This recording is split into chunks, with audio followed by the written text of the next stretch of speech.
Hallo, mein Name ist Marika Just, ich bin stellvertretende Schulleiterin in der Walter-Kolb-Schule und heute bei uns zu Besuch Fußball 2000. Pam Pam, Bam Bam, Johnny Burkhardt. I wasn't familiar with your game. Johnny Burkhardt kommt immer besser rein, aber es wird natürlich auch über das St. Pauli-Spiel zu reden sein. Kleine Haklichkeiten, Marvin ist da ein bisschen kritisch noch und ein bisschen skeptisch. Wir müssen natürlich aber auch auf das BVB-Spiel schon schauen, weil es geht jetzt Pam Pam Pam. Und dann steht auch schon wieder Heidenheim vor der Tür, dann ist glaube ich noch Neapel und dann geht's. Es ist viel los, muss man sagen. Genauso wie hier bei euch auf der Schule. Ja, unbedingt. Hier ist auch immer was los. Ja. Und ihr schreibt Kommentare, macht Likes da und dies und das. Das machen wir auf jeden Fall. Hefte raus, Klassenarbeit.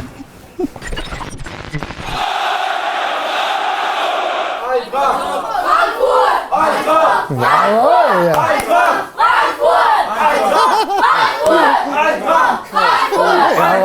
Gute Power hier.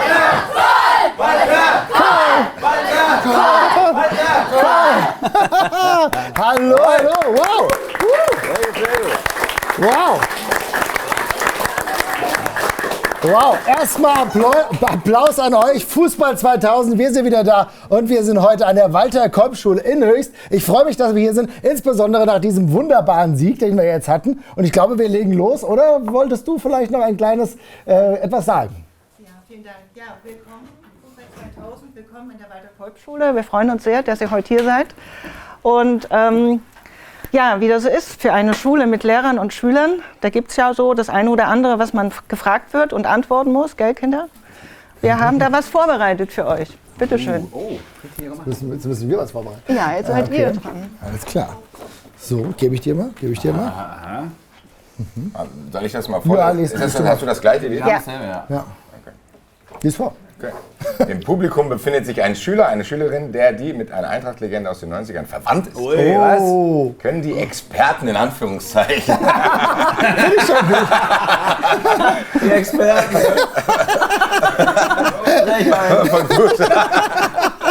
von Fußball 2000 herausfinden, um wen es sich handelt. Okay. Ich stelle euch beiden einfach die Frage, Friends. Laut ist der Neffe von Anthony Yeboah. Wo ist der da? Wo ist er? Kann ich aufstehen? Gut, oder? Das ist der Neffe von Anthony Yeboah. Könnte. Oder Isabel ist die Enkelin von Manny Binz. Wo ist Isabel? Isabel? Aha. Elias Opa ist Charlie Körbel. Oh, Elias? wo ist Elias? Okay, okay. Ist natürlich echt schwierig. Ich würde eigentlich. Also ich habe einen Wunsch tatsächlich. Ja. Also, Ich hoffe sehr, dass Ja. hier ein Neffe im Publikum sitzt. Alter. ja, wollen wir die annehmen? Wir nehmen A, oder? Laut, wie sieht's aus? Ja. Jawohl! Jawohl.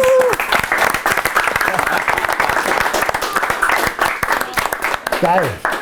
Wahnsinn. Das ist ja der Wahnsinn. Hey, Moment mal.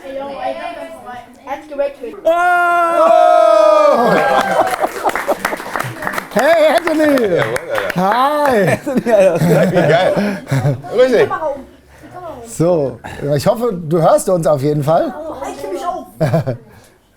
Hallo. Hi, hallo, schöne Hallo. Grüße. Wahnsinn. Alles gut bei dir? Vielen Dank für alles.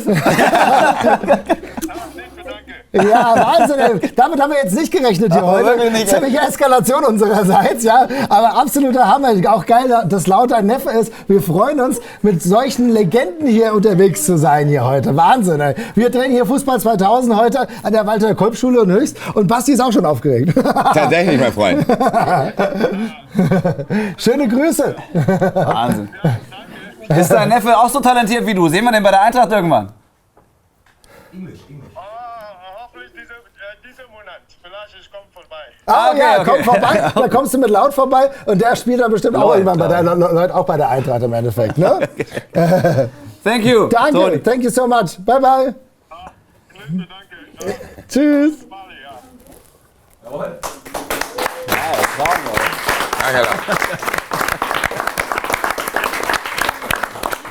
Wow. Okay, das war eine Überraschung. Also, wow. Vielen, vielen War eine Dank. gelungene Überraschung. Lieber Himmel, ey. Ja, wir sind alle einigermaßen rot, man sieht das. Jetzt bin ich ganz aufgeregt. Ich weiß gar nicht, was ich sagen soll jetzt hier, ey. Wow, okay. Wieder war die Nummer scheiße, Alter. Ich hab vergessen, die Nummer abzufotografieren. Die haben wir doch abgefilmt. Ist doch gut. Hier. Immer nachts einfach nerven. Hier, Toni, bitte komm zurück. Ich würde sagen, wir legen mal los, oder? Ja. Wollen wir loslegen? Jawohl. Liebe Leute, wir fangen mal an mit der offiziellen Folge von Fußball 2000. Hier heute in der Walter-Kolb-Schule. Wir haben schon echt viel erlebt. Anthony Jeboa, mit dem haben wir mal telefoniert, damit hätte ich nicht gerechnet. Kann man mal machen, aber wenn wir natürlich über so Top-Stürmer reden, wie Anthony Jeboa, müssen wir natürlich auch über Stürmer sprechen. Da muss man als Marvin Mendel auch erstmal reagieren. Weißt du, wenn dir so einer so eine Vorlage hinlegt, das ist gar nicht so einfach. Die musst du dann auch erstmal Du musst du verwandeln wie Johnny Burkhardt, die haben in dieser Saison immer öfter verwandelt. Aber genau, lass uns darüber reden. Die Eintracht gewinnt 2-0 gegen den FC St. Pauli. Und Basti, du warst ja vor Ort. War das für dich oder auch für die ganze Crowd, für alle, die da waren, vielleicht auch so ein bisschen so ein Brustlöser, weil man hatte schon eine gewisse Anspannung? Ja, du hast die Anspannung auch gemerkt. Ich finde, das hast du manchmal am Anfang auch so ein bisschen angemerkt. Ja. Dem Publikum gar nicht. Die Stimmung war überragend tatsächlich. Geil. Ich fand die Stimmung besser als gegen Liverpool. Ja. So, die Stimmung war wirklich massiv. Und natürlich hast du es der Eintracht angemerkt. Ich finde aber auch, dass du der Eintracht angemerkt hast, dass die eben gar keinen Bock auf diese Unruhe hat, sondern dass sie sehr entschieden gesagt hat, nee, heute spielen wir dieses Spiel, wie wir es spielen. Und ich glaube, dass das auch Taktik war. Also viele haben nach dem Spiel gesagt, na, so geil war das jetzt auch noch nicht. Der Lossi und ich waren komplett befriedigt mit diesem Spiel. Wir waren komplett in Frieden mit diesem Spiel, weil dieses Spiel musst du genau so spielen. Ja. Wenn du jetzt weiter dieses Spektakel gemacht hättest, dann hätte jeder gesagt, ja, ist ja klar, ist ja nur St. Pauli, bla bla bla. Nee, du hast einfach einen Modus gewählt diese Saison, den du vorher noch nicht hattest. Und ich finde, dass der Mannschaft angemerkt hat, dass sie das Spiel seriös und kämpferisch angegangen ist. Ja, auf jeden Fall seriös angenommen. Und es war ja genau das, was wir nach dem Spiel gegen Liverpool gesagt haben. Es geht jetzt nicht um Schickimicki-Fußball, sondern es geht darum, auch über den Kampf wieder zum Spiel zu finden und seriös aufzutreten. Weil das sind die wichtigen Spiele. Jetzt gegen St. Pauli, auch Heidenheim, was jetzt kommt. Genau das sind die wichtigen Spiele, die auch wieder Selbstvertrauen holen. Und das war in weiten Teilen tatsächlich wirklich der Fall. Ich habe noch so ein paar Negativaspekte, über die will ich dann nachher noch mit euch sprechen. Aber auch für dich. Ja, was denkst du? Ja, natürlich. Ich meine, werden hier nicht nur Einser verteilt, sondern auch Zweier oder Dreier. Ja, wie in der Schule das halt so üblich ist. Trotzdem, der große Punkt ist natürlich die 3 Punkte. Das ist sehr, sehr wichtig. Aber es war ja nicht nur ein Johnny Burkhardt, über den wir nochmal gezielt sprechen müssen. Aber es war natürlich auch die Hereingabe erneut Can Uzun, der beispielsweise mit dem Litz Dohan wieder sehr gut zusammengespielt hat. Und auch ein Chaibi, der zumindest offensiv einige sehr gute Aspekte hatte. Ja, finde ich auch. Also Uzun der hat mir sehr gefehlt gegen Liverpool. Ich glaube nicht, dass das großartig was geändert hätte, aber ich finde, der war halt einfach in einer absoluten Topform. Und ist es auch immer noch, der hat das erste Tor von Johnny Burkhardt vorbereitet, das zweite, glaube ich, mit eingeleitet, wenn ich mich nicht irre. Ich bin großer Fan, auch Chaibi, muss man sagen, in dieser neuen Rolle, dieser neuen alten Rolle, die er jetzt hat er wirklich Spiele drin, wie jetzt auch gegen St. Pauli, wo er extrem engagiert ist und extrem viele gute Ideen hat.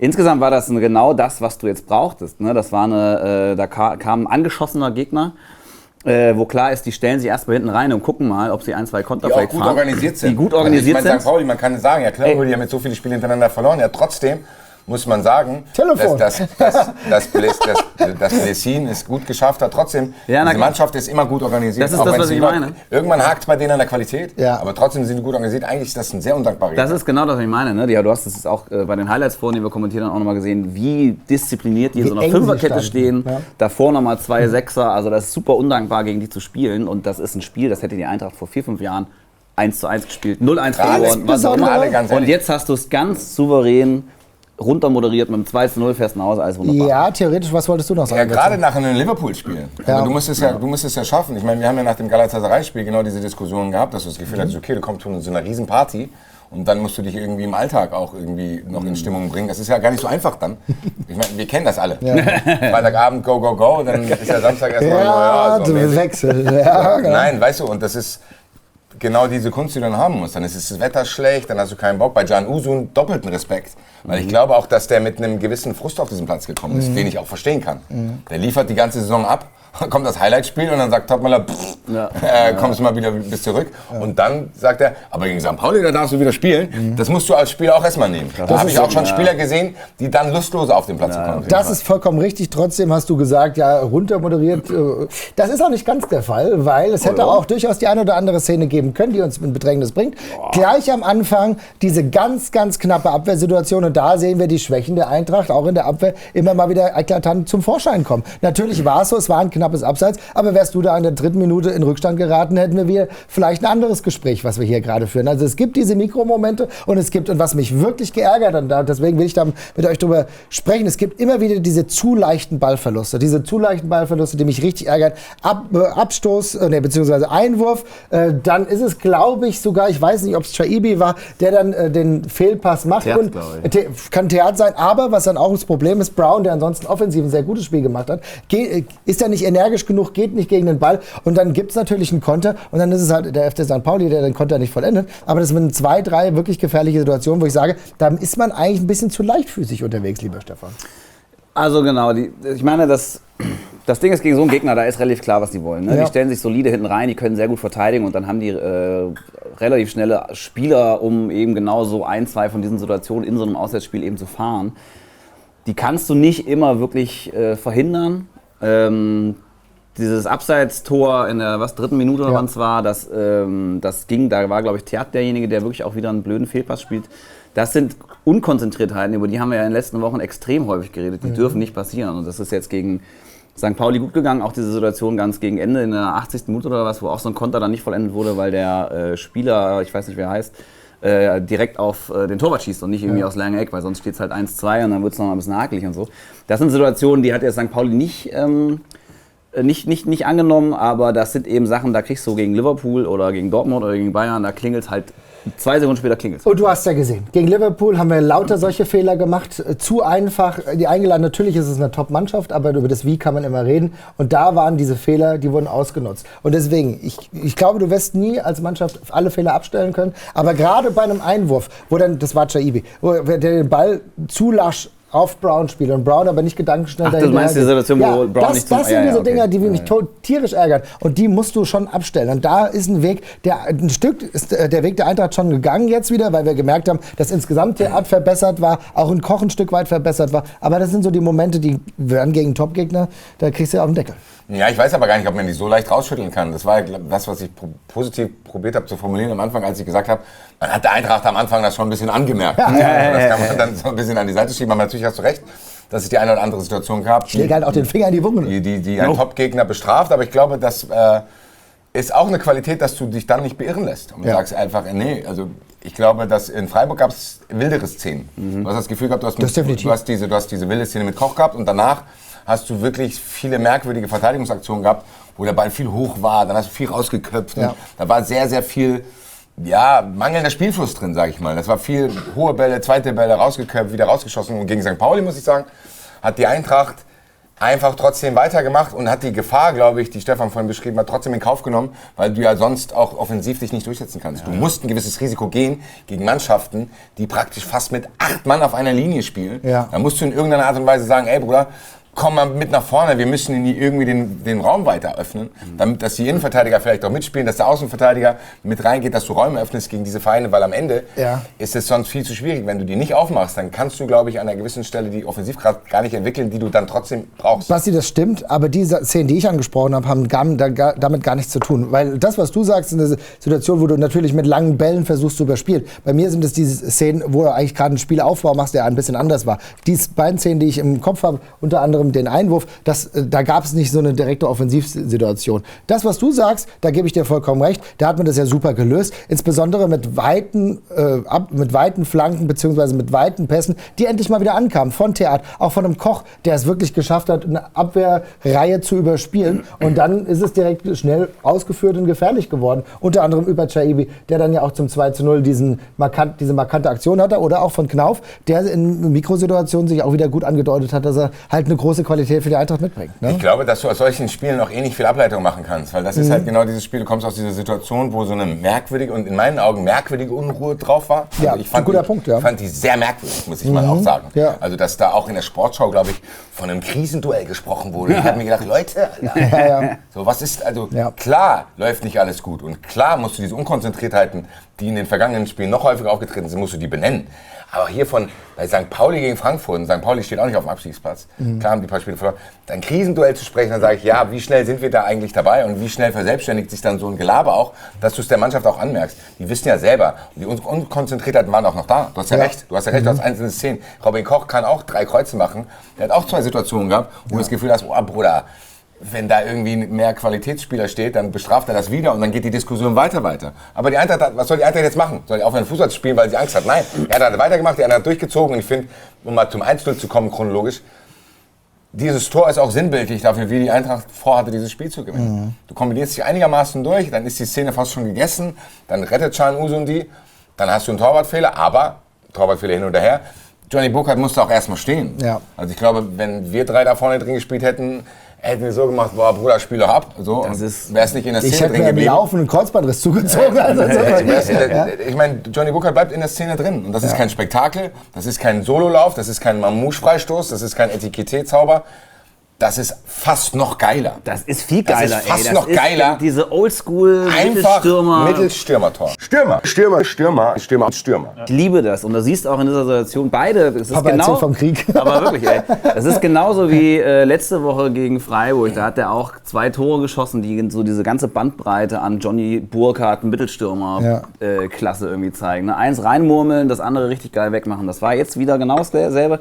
Du hast das erste Tor. Die Szene ist eigentlich tot. Da geht wirklich niemand, der das nicht in sich trägt, dieses Mittelstürmer-Ding, der geht da nicht hin.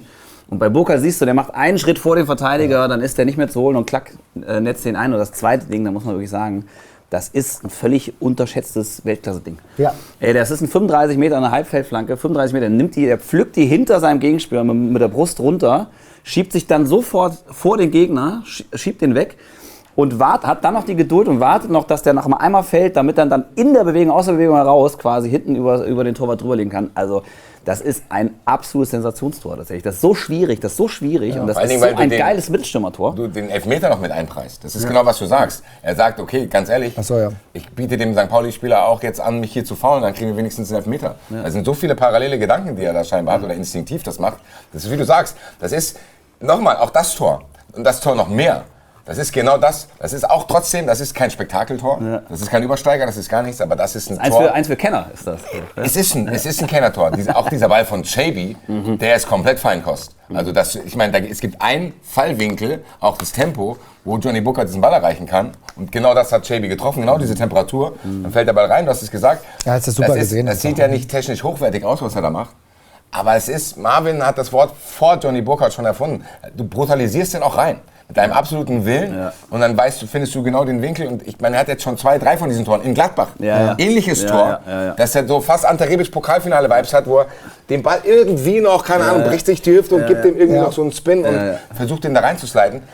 Absolut spektakulär und ich muss auch mal sagen, das hätte ich in der Form so nicht erwartet. Da will ich mal ganz kurz rein, weil du warst durchaus ein Skeptiker tatsächlich und er löst jetzt schon sehr viel mehr ein, als viele erwartet haben, weil es war nicht klar, es war nicht gesagt, dass er so reinfloat. Und er ist in die Saison, 2, 3 Spiele hat es gedauert, aber ansonsten ist er super reingefloat. Jetzt schon der erneute Doppelpack. Er wird zu einer absoluten Stütze für die Frankfurter Eintracht. Er macht genau das, was echt schwer fällt, diese unbequemen Tore zu machen. Diese Tore, wo ja uns alles brechen wird. Das ist echt eine gute Beschreibung für diese Tore, unbequeme Tore. Ja, und das macht er. Das ist so wie Bernhard Winkler früher, weißt du, wo man ausgeführt hat, der bei jeder Torschuss eigentlich... Jan Vogel würde jetzt erzählen, jetzt musst du der Crowd erstmal erklären, wer Bernhard Winkler ist. Wer ist denn Bernhard Winkler?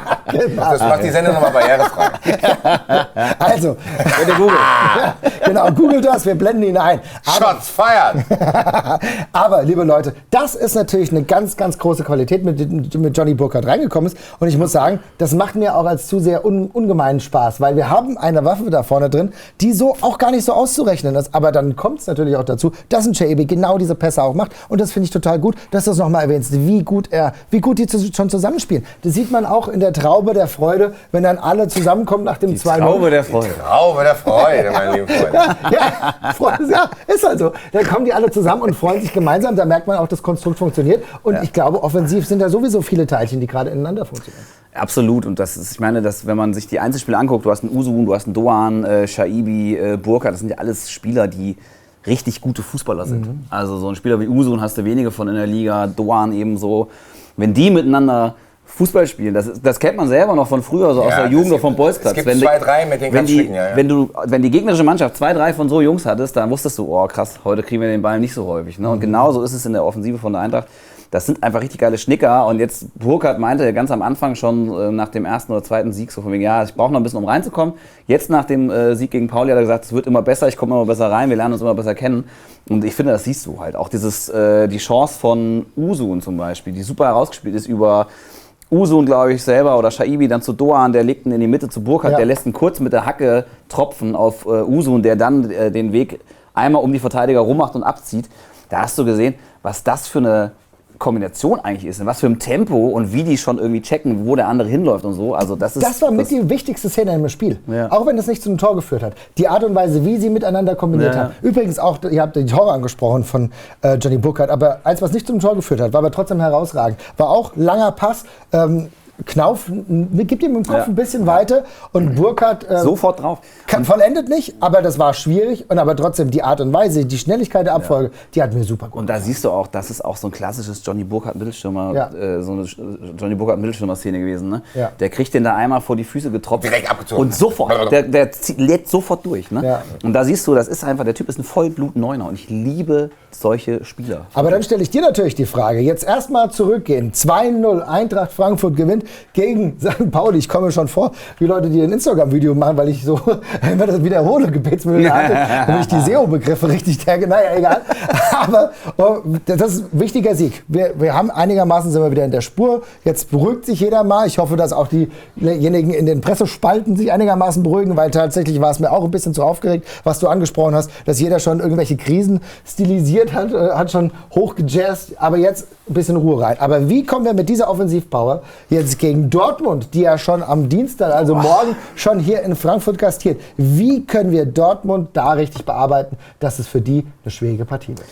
Also du musst unbedingt, und da bin ich aber ganz guter Dinge, du musst unbedingt wirklich mit dieser Intensität und Konzentration zu Werke gehen, die du eben in so Spielen brauchst, von Anfang an.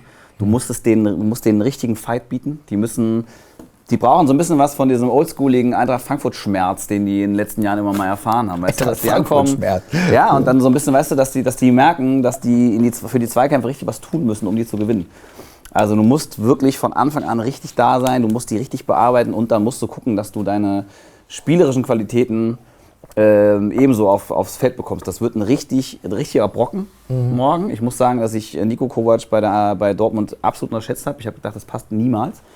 Und offensichtlich ist das genau der Trainer, den die brauchen, weil der da die Spieler, die hochklassigen Spieler, die sie ja schon haben, irgendwie in die Spur bekommt.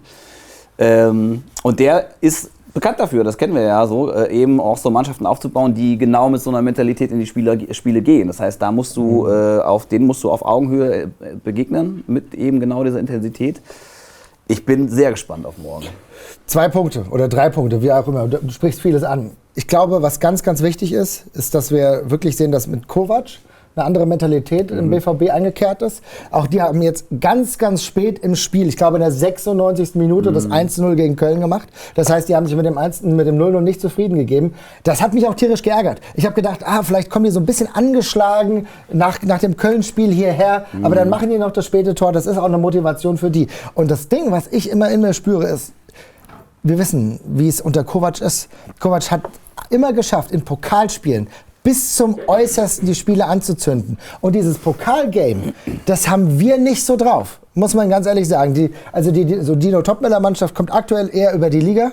Und wenn es um diese Einzelsituation geht, habe ich bei der Eintracht das Gefühl, es ist noch nicht so killermäßig da. Basti, was kann man tun, um das vielleicht trotzdem ein bisschen hinzubekommen? Ja, immer weiter probieren. Ich glaube, sowas muss sich halt über Strecke entwickeln. Du hast ein paar Crunch-Time-Spiele gehabt, da ist irgendwie nichts aufgegangen, muss man ganz ehrlich sagen. So. Dann hast du ein paar Situationen.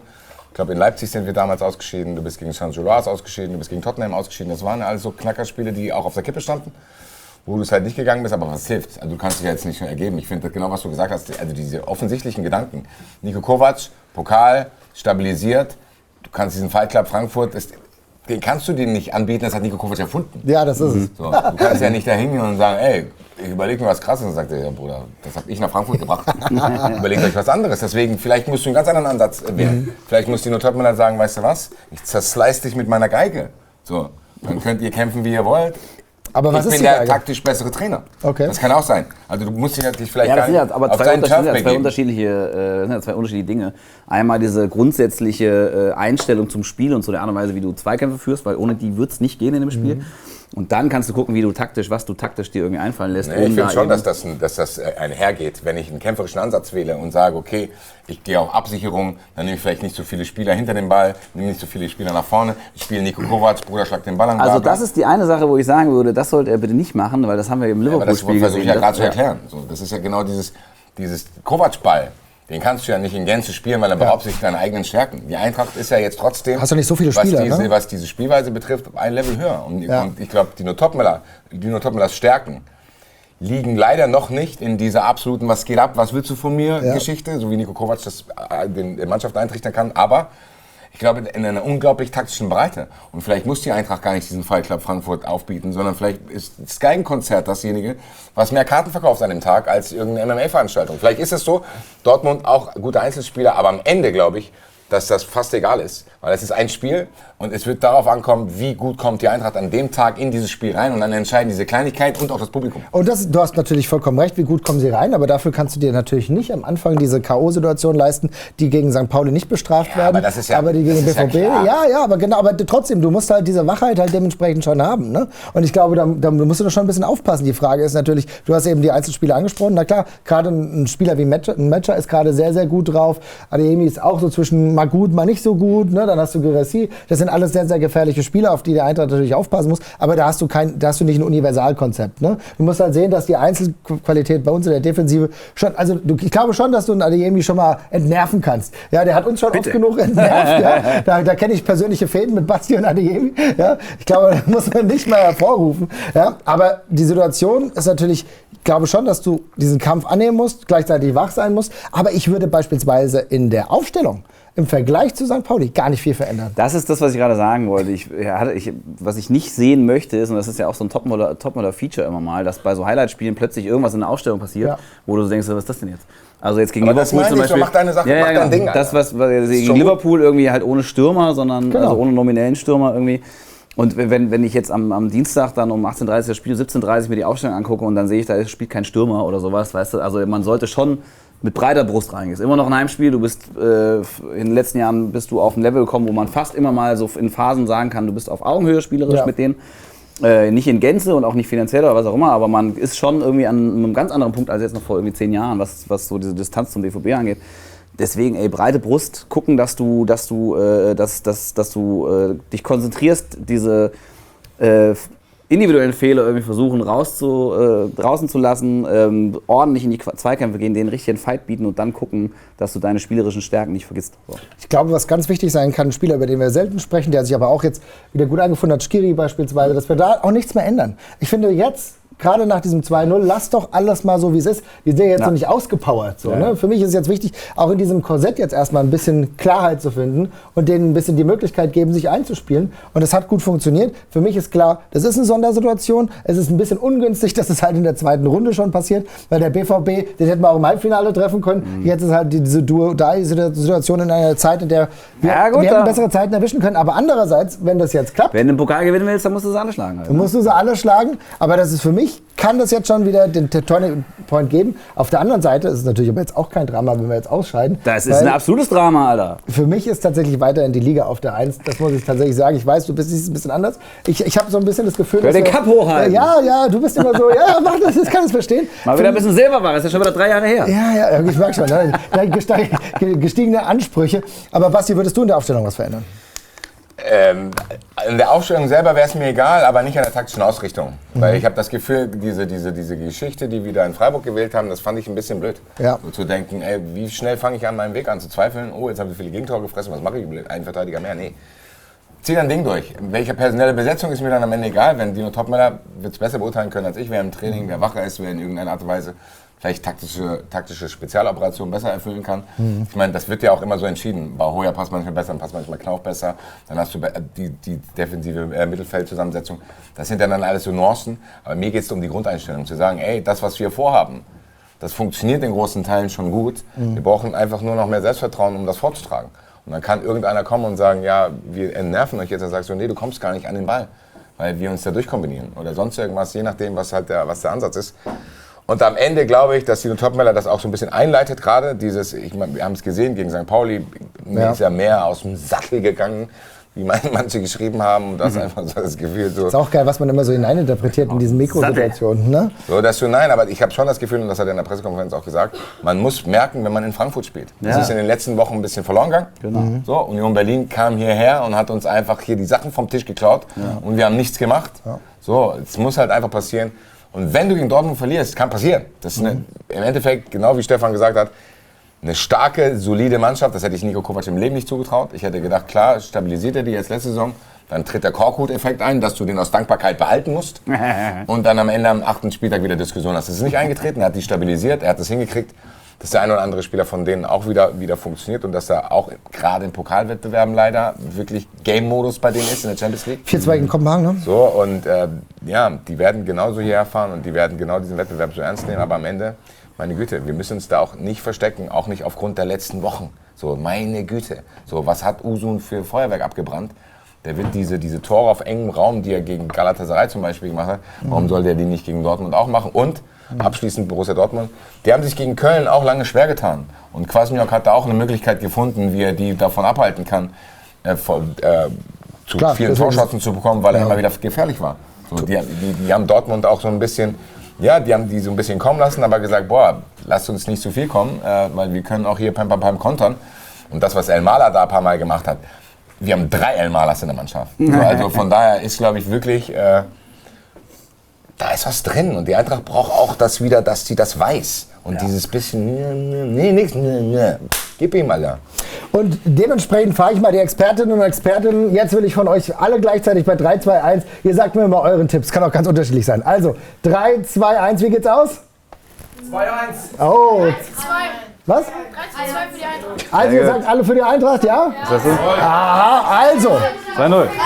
3-1. 2-0. 2-0. 5-0. 5-0. Wir haben 3-0. Gewinner. Also 5-0, 3-0, 3-2. Ihr seht? Hier, ich hab hier eine Verlängerung. 1-1. 1-1. Oh, vielleicht müssen wir sogar in die Verlängerung. Liebe Leute, ihr merkt, die Experten, die haben hoffentlich recht. 3-2. Wir schauen, wie es ausgeht. Dann sehen wir uns am Dienstag in der Reaktion wieder. Macht's gut. Bis dann. Ciao, ciao. Hallo, das darf man nicht. Jawohl.